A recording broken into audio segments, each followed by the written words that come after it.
So, on a more fundamental level, could you explain why you believe in God and his manifestation in Jesus? And why should others believe in God? Fundamental level, to believe in God, you have to go at the paradigm level, worldview. You want to have a worldview that you have justified true belief, where things like logic, including induction, inductive reasoning, and does your worldview make sense and account for everything that you are claiming? Like, a lot of people will claim like, oh, certain things are immoral, but it's like, what is immoral? How do you know that? How do you have a justified true belief that what you're saying is immoral actually is immoral? And so that goes back to, what is the foundation of your belief? And ultimately, if you don't have God as the foundation of your belief, then you can't really, with certainty, make knowledge claims. It leads to epistemic nihilism, epistemic error theory. You can't have a solid epistemology. And a lot of people are also convinced Christianity and God because, it leads kind of to moral nihilism, and just nihilism in general without God. It's like nothing really matters on if there's no God. What's the point of waking up every day? The sun's gonna burn out. The universe it's everything's gonna come to an end. So it's like, you get morality from that. You can't. And I think a lot of people, the moral arguments for God convinces a lot of people, because a lot of atheists will make all these moral claims, but they can't actually justify them because it's just based on their kind of arbitrary taste preference or presupposition. But specifically Christianity, the transcendental argument for God, I think it's articulated well by Jay Dyer as he talks about how the Orthodox Christian worldview is the worldview that you need to have in order to have justified true belief. And there's lots of little details we can go in throughout that.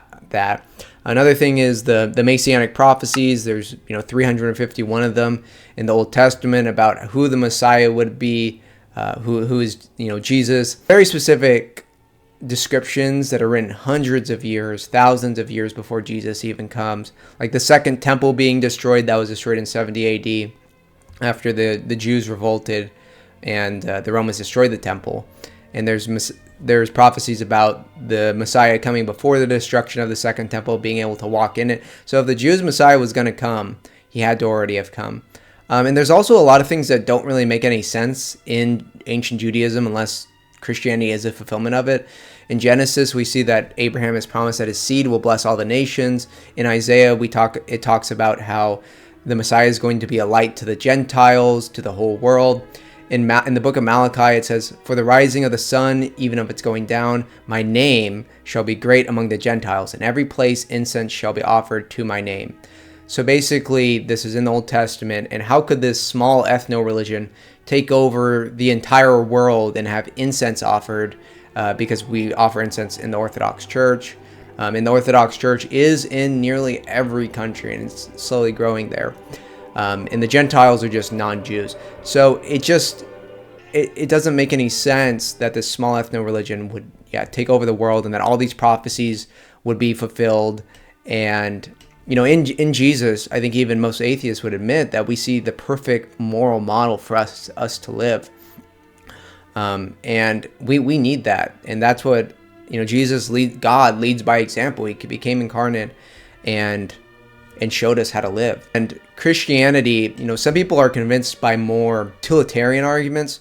And we could just look at the history of Christianity, and we can see that it's led to the most developments in science, the development of the universities, development of hospitals and orphanages. It was really foundational to the ancient world and to the West and to the East, Eastern Europe, in the Middle East, to really propelling it forward. And that's why I think we see the overwhelming majority of scientific innovations were in Christian countries. And another thing that a lot of people are facing with is nihilism. I talked about that a little bit earlier, but it's like there's really nothing. You can make up reasons that you want to live and wake up every day, but ultimately, like, why does anything you do matter? A lot of people have trouble dealing with that. And I would say that can lead to, it's kind of like a humbling experience. It's like seeing, I don't know how to make sense of anything. And like, not only does atheism lead to that kind of nihilism, but also leads to epistemic nihilism, where you can't have justified true belief. So it's like logically, morally, ontologically, every reason is just there's the atheistic materialist worldviews that we see are just ultimately empty. And so I can bring like logical arguments to an atheist, but that's not going to convince them, especially if they're trying to debate it. They're not, most people aren't coming to it to just like, oh, now you have to radically change your life. You have to stop doing all these sins. You have to wake up early on Sunday. What I think is a starting place for a lot of people is just seeing the good fruits of Christianity.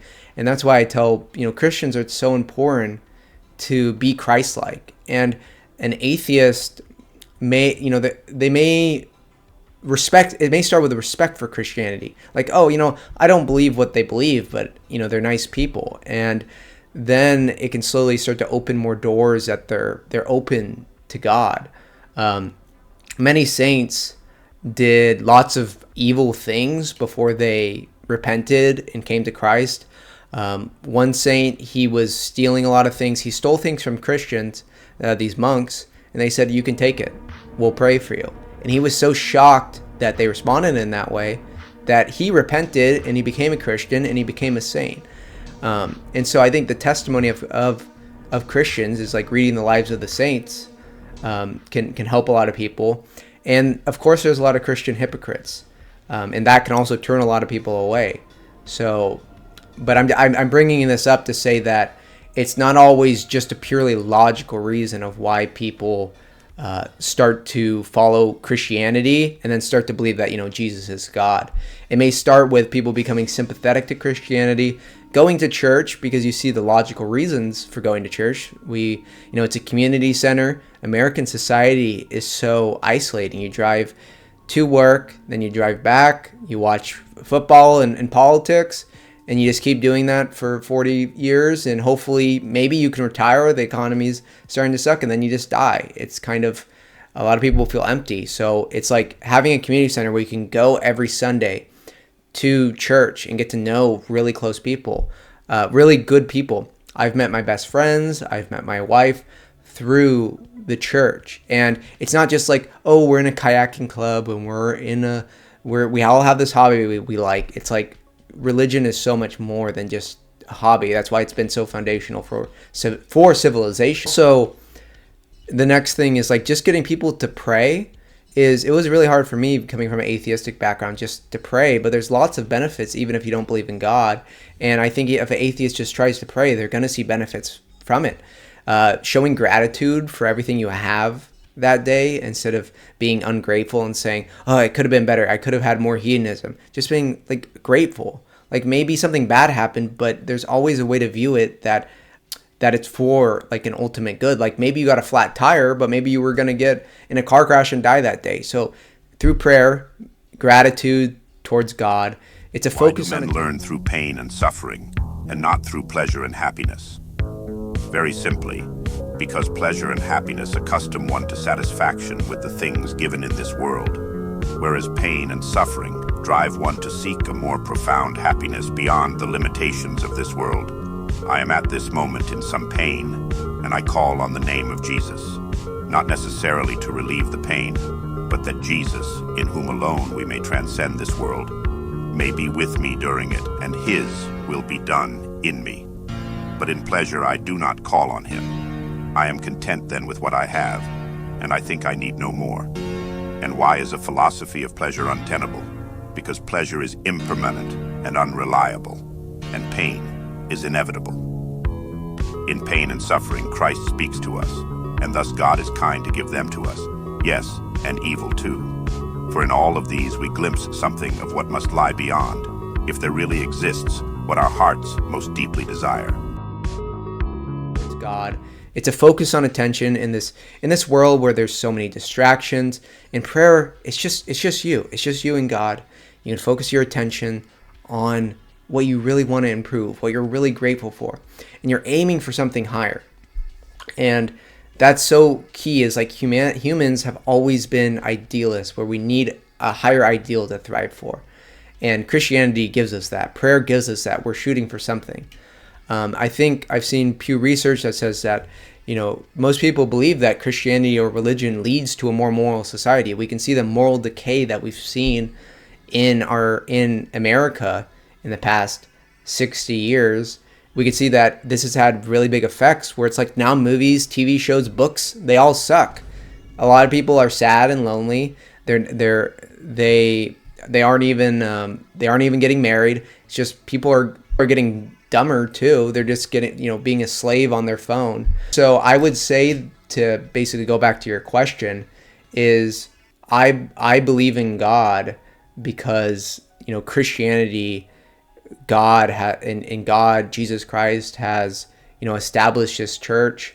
I have done lots of prayers to God, and I have a relationship with God, and lots of people have a relationship with God. And it all these messianic prophecies in the past showing that Jesus is God, and that I'm able to participate in this, that I'm able to do prayers to God, that I'm able to go to church and worship God and feel the presence of God, where I'm able to go and see miracles like the myrrh-bearing icons we have in the Orthodox Church, and we're able to we have the sepulcher where Jesus' tomb is. And there's a miracle there every single year, the Holy Fire, where basically, the patriarch goes down there with nothing to light a torch, the candle, and somehow it gets lit every year. And then when he comes out, he gives the fire to everyone else, and the fire spreads, and the fire doesn't hurt anyone. They can literally put it on their face, and it doesn't catch fire, it doesn't hurt. So it's miracles like that, having a personal relationship with Jesus. If you're an atheist, I would say try praying. Go visit a church, literally have nothing to lose. It's like, if there is no God, then none of this matters. Who cares if you waste a Sunday? Who cares if you waste time praying? It doesn't matter. But I think you will. That's what God's looking for. It's just, God has his hand. He's knocking. It's just, are we listening? And reading the Bible and Lives of the Saints, I think that's something that distinguishes Orthodoxy, is seeing this living holiness in the saints, in the ancient times, in medieval times, in modern times. Is like Orthodox. I've met lots of people where I'm like, I feel that person is holy, and they're always super humble. And it's just experiencing God in Christianity. That's why I believe it, and I believe we have logical reasons to justify it. So what does this mean for the Orthodox belief in scientific discoveries like the age of the universe or evolution? So for those topics, Orthodox, everyone has a worldview, and when a scientist says, "Oh, we discovered this," it means that they have like a system where things seem to make sense. They can make these predictions, and it seems to make sense. And science is constantly being updated and changed, because the scientific method isn't about getting you absolute truth. It's like, okay, this is kind of like reliable. We've done this. This seems to make sense. Then it'll become, a theory and generally accepted and things like that. But the thing is that ultimately you have to argue at the paradigm level, because we all have assumptions. The scientists have assumptions. When they're going and doing the scientific method, that's relying on not physical assumptions, but metaphysical assumptions, like, induction, that the future is going to be like the past. But how do you justify that on a worldview where everything is random? If everything is random, then the laws of physics are random and evolving too. Are they not? Are they even real is another question, because a lot of these scientists don't even know about the philosophy of science and defining what is real versus anti-real. Is logic real? I mean, if we destroyed all humans, if logic is just a social construct and we destroyed all humans, then would logic still exist? So that's what's really important, is a lot of scientists don't actually take any philosophy of science courses, and they don't realize that they have all these metaphysical presuppositions that are required to get them to these claims that they're making about, macroevolution, which is more of a philosophy, and the age of the earth. For example, when we're talking about the age of the earth, there's lots of different dating methods that they can use to come to these different numbers.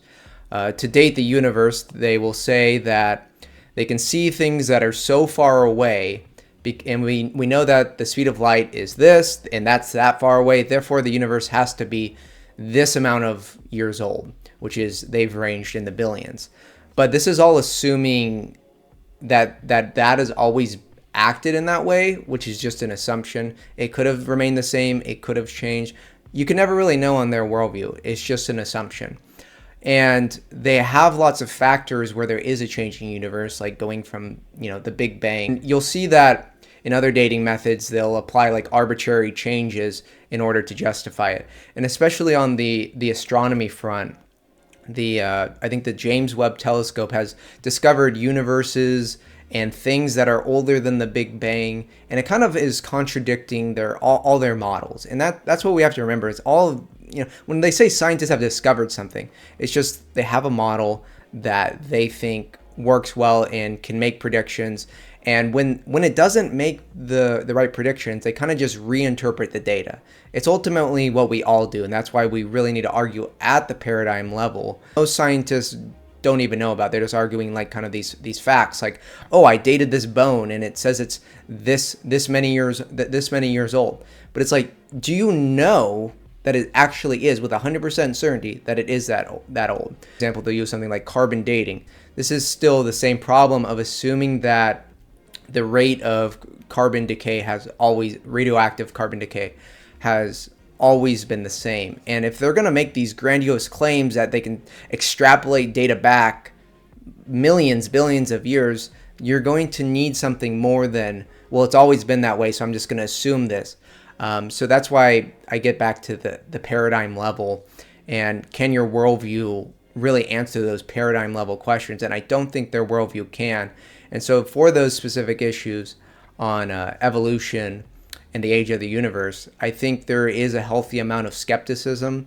I don't deny that there's, microevolution, that, different dog breeds. I mean, we could see all the different dog breeds. But is that the same as saying that like a single cell organism, if you just give it enough time, it's going to turn into a human? It's not guided by anything. And if that's true, how could we trust our own rationality and reasoning? If our own rationality and reasoning is not anything, there's no telos behind it, it's just about what survived, then we can't know for certain if we evolve for truth, for ultimate truth. Our brain can believe, and we could sense a lot of things that aren't true but helps us survive. And if that's true, then we can't have faith in these chemicals in our brain. And so I would argue that on their paradigm, knowledge becomes impossible. The laws of logic, the laws of physics, all of those things become random and evolving. I actually used to be Catholic, and I ended up in Orthodoxy because I took Catholicism very, very seriously. And I saw that the Catholic Church, starting with Vatican II, I saw contradictions in what the Catholic Church used to teach in before the 1960s and after, and also changing how they worship God in the Novus Ordo, New Ordo, the new Mass, and seeing all these radical changes where the Catholic Church contradicts all of their, medieval, ancient, or even some of their more ancient teachings, about going back to like the Council of Florence, that there's like no salvation outside the church. Basically, I saw the Catholic Church was contradicting all of those, and that Vatican I was a huge contradiction between Vatican I was a council in the 1870s. This papal language that we ever saw in the Catholic Church, and even now they've been looking to undo it a little bit because it contradicts what the papacy was in the first 1,000 years. There was no Vatican I papacy in the first 1,000 years. And I think great channels like Jay Dyer and Ubi Petrus really focus on this because they used to be Catholic, showing the contradictions in the Catholic Church. And also during the Great Schism, which I talked about earlier, in 1054, the Catholic Church justified a lot of their claims using a lot of forgeries, like the Samantian forgeries, Pseudo-Isidorian decretals, Pontificalis, and the donation of Constantine. So seeing all these errors in the Catholic Church, starting now and then looking deeper and deeper and seeing that they've been innovating, and that's what caused the Great Schism. That's how I ended up in Orthodoxy. And since then, any Catholic watching, there are huge differences that they should look into, like these claims of papal supremacy that the Catholic Church claims, where like the Pope now picks every bishop in the entire world, where the Pope can be infallible and speak ex cathedra, not found in the first 1,000 years. And they've admitted this in the Alexandria and Chedi document. The Filioque, the Catholic Church added to the creed this addition. They didn't add it with council. It was only added in 1014. The popes actually were very against it. It was part of the geopolitical subversion of the church that Rome added this to the creed. And Rome also used to allow married priests. It wasn't until after the schism that they made their priests be celibate. Rome used to use leavened bread in the Eucharist. Now they use unleavened bread, and you don't even get the wine. You just get the unleavened wafer. Versus in Orthodoxy, the Eucharist is in a chalice, and you get the leavened bread and wine, the body and blood of Christ, and then you receive it through a spoon. And it's very sad in the Catholic Church. A lot of people don't even believe in the real presence in the Eucharist because they just have lay people handing out the Eucharist just with their hand. Versus in Orthodoxy, it's done very, very reverently. And in the Latin Mass, they at least do it kneeling on the tongue, but still, unleavened bread and no wine is a change. And also, they deny infants communion. In the Catholic Church, you have lots of people that will get baptized as a kid, but they get confirmed when they're later. And so there's lots of people who aren't even confirmed Catholic, and they never receive the Eucharist because of this over scholasticism, over rationality about the Eucharist. Versus in Orthodoxy, we baptize and chrismate our infants so they can receive communion. The Catholic Church also believes in purgatory, which there is not biblical evidence for the way that they describe it. And that's something that was added after the schism. They also have this doctrine of created grace, that you're not even really, you're experiencing created effects of God and not the actual uncreated energies. And I think this really accelerates after the schism, especially since Vatican II. They've been incredibly ecumenistic, where they not only are embracing, they act like we have like a false union between Orthodox and Catholic, and like even some Protestants. They've canonized saints that used to be considered heretical, like this one saint, Saint Gregory of Narek, who was an Armenian saint who lived in the year 1000, but the Armenian church split from the Catholic Church and Orthodox Church in the 400s. So this guy who died 600 years after the schism, the Catholic Church, Pope Francis, canonized him a saint and as a doctor of the church, which in the Catholic system, they say no salvation outside the church in Council Florinum and Unum Sanctum. But now they've canonized someone, a doctor of the church, who's outside of the church. So this is a contradiction. In Vatican II, the documents on other religions, Nostra Aetate, is so contrary to anything Catholic or Orthodox before, saying that Muslims believe in the same God, even talking about Hindus in all of this. And we can see that popes like John Paul II embraced lots of false religions in worship, in Assisi. And so there's a lot of contradictions with the modern Catholic Church.